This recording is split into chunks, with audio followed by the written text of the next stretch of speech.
University. And when I had her for the Poetry Foundations course and we turned in our first poem, I opened it up and there was red comments everywhere. Oh my God, what did I get myself into? But after working with her for a number of semesters, both partially on the chapbook that became Frontman and then my MFA paper, I learned so much from her in the few years that I was at Wilkes and having her as one of my thesis mentors. So now I'm going to share her bio with you. Christine Gelineau is the author of the poetry collections Appetite for the Divine and Remorseless Loyalty, which was nominated for a Los Angeles Times Book Award. Her other books include 2 chapbooks from Foothills Publishing. Her poetry and essays have also appeared in New York Quarterly, Connecticut Review, Patterson Literary Review, and other well-known journals. She currently teaches at Binghamton University, where she is the Associate Director of the Creative Writing Program and coordinator of the Reader Series. She also teaches in the Graduate Writing Program at Wilkes University. Please welcome Christine.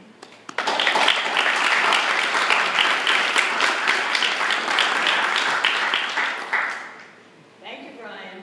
And it was blue writing. I don't do red. Red means shouting. And that was another thing. You get this, you know, there's just blue text everywhere. It's true. What can I say? Well, thank you, Brian, for inviting me, and thank you to all of you for coming. So 10 minutes, summer poems. I noticed a number of Wilkes people here. You probably will hear some poems that you've heard before, but hopefully that will be okay. I'm going to begin with a poem called Picking Peaches. Can you hear me in the back? Am I speaking loud enough? Okay. Picking peaches. Even before we're close enough to reach to them, we smell the sweet offertory of their ripening. Birds lift with loud reluctance, leaving behind open suns of soft-fleshed fruit. He steadies the ladder while I rise among the leaves, handing down the warm skin globes. Peach by peach, they drop from my fingers to the cradle of his outstretched hands. And for that moment, we too are as filled to the skin as fruit.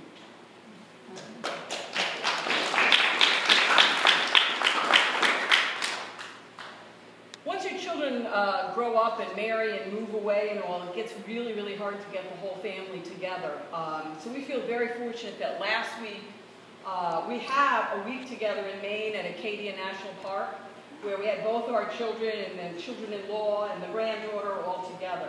I'll have like a happier Acadia poem in a moment, but kind of contrasted with our pleasure at being there all together in one of the world's most beautiful places, during the week I got 3 emails from 3 different friends who had tragedies. One of them being Michael Zarnecki losing his whole home and everything. So I've been telling each of these friends that my thoughts are with them, and indeed that's true. And I think in reading this poem tonight, I'm trying to create some sort of, small psychic karma to send to a grieving mother.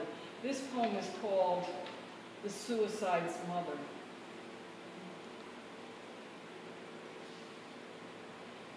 I'd have thought the horses would spook to see you dangling so, snorted, whinnied, knocked hooves against their doors, but I didn't hear a thing. The horses waited there expectantly in the morning light as if it seemed to them you could descend at any moment and parcel out their breakfast grain like any ordinary day. Your high stillness failed to frighten them the way it frightens me.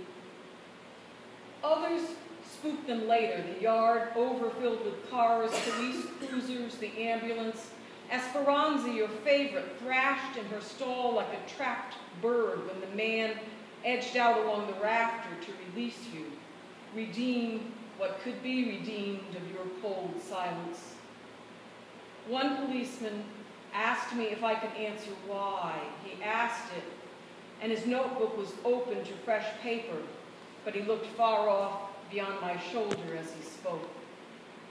This day is ending now. The stable yard is cleared at last. The horses fed and bedded for the night by other hands than yours. In the garden, I am gathering the narrowed orange throats of spent daylilies. while from the evening grasses, moths, very small white moths, ascend.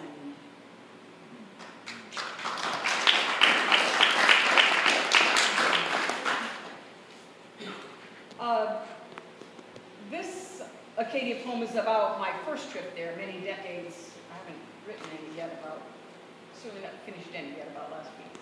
This is called Discovering the Pleiades at Acadia. The Pleiades, there are a meteor shower in mid-August, which I didn't know at the time, but I know now. I would have been about 20 that summer I made my first trip to Mount Desert Island, some 3 or 4 Augusts after the August my mother had died.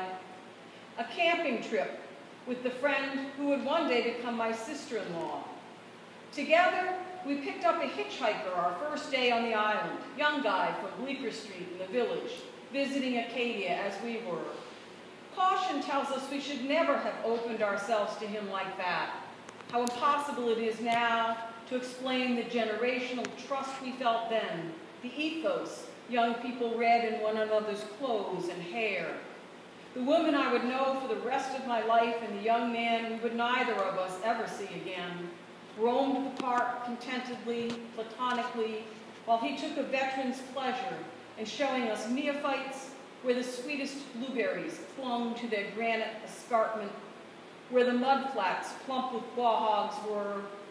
None of us seemed to know the skies well enough to have heard of the Pleiades, but he knew seawall, and on our last night there, we carried blankets out to muffle the stony beach and lay down in the dark, rocked by the lapping lullaby of the unseen waves, easy together beneath the shower of frolicking stars.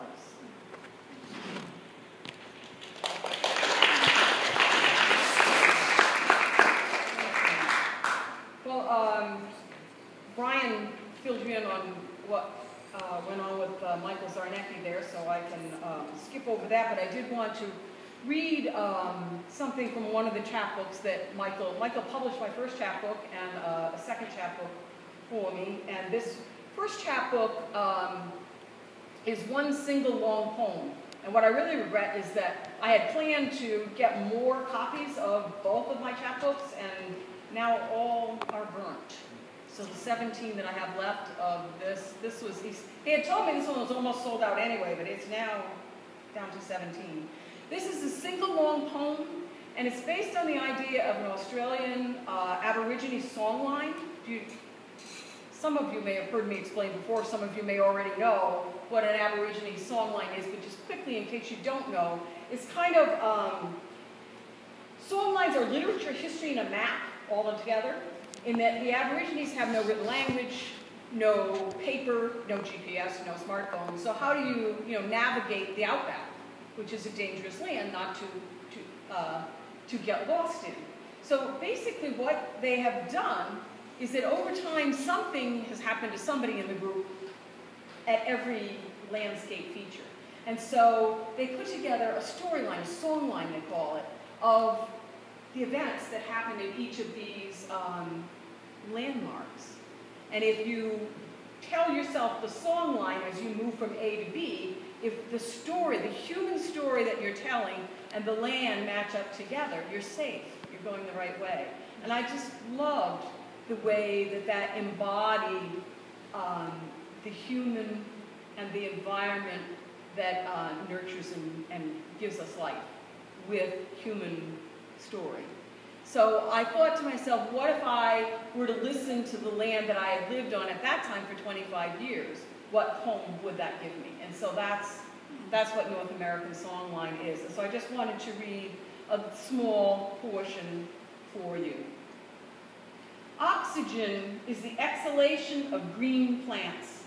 I plant my corn as the Onondaga do, in wheels that pollinate in a tossle of stalks together, murmuring one to another in sonorous sorority. Raccoons are discouraged from the tender shafts and milky ears by the spiny vines of squash and pumpkins planted round the wheels. The upright stalks of corn likewise support the vines, carry the broad leaves up, out to sun and air, the leaves in turn find rich, with the exhalations of raccoons, etc. Earth is a mother of terrifying mystery. The embrace which holds us to her is but the firm, indifferent pull of gravity. So that's just a little touch, piece of that.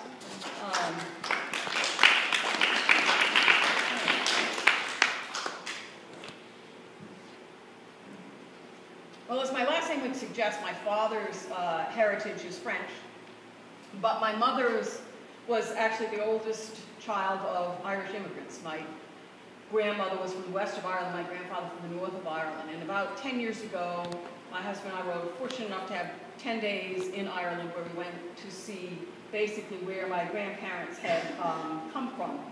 And the landscape of Acadia last week really reminded both of us of County Donegal. The poem that I'm going to read you is called Slieve League, and Slieve is the Irish word for mountain. Slieve League it's basically Europe's forehead. It's the highest sea cliff in Europe. It's 2,000-foot straight drop to the ocean. Cadillac Mountain in Acadia is the highest point on the eastern seaboard, and that's 1,500 feet. Add 500 feet, and then have the ocean cut away everything until you get to the very summit and have it and you straight drop. That's Slieve League. That's what it's like. So, and you'll see that this is the poem from which the title of the book came. So Slieve League, County Donegal, Ireland. Cliffs draw us as margins must. That limitless curiosity limits excite. It's exactly the 600 meters of granite verticality that insinuates, closer, let me show you. Our thirst for clarity runs that deep. The glittering little lake at Bundless Point observes unblinking as tourists and family groups head off along the ridge. There at Amhark Moor, the good view, a sketchy fence suggests, but well beyond, the man and boy stroll, and a girl sits leaned against a stone, turning the pages to her book, rehearsing nonchalance. This high up, the breathing of the sea is barely audible. Watchers cross and recross the glass distance to the waves, imagining the release, almost welcome, in the manageable summer air. Daydreams, less than vapor. Assume instead the composure of the heather. After the cliff walkers return to their domestic suppers after the noisome cars reload and wend back, sunset stains the stones mortal red and shadowed ambergris. In the mobile dark of borderland, the sea repeats without complaint the siren song of its remorseless loyalty. Thank you.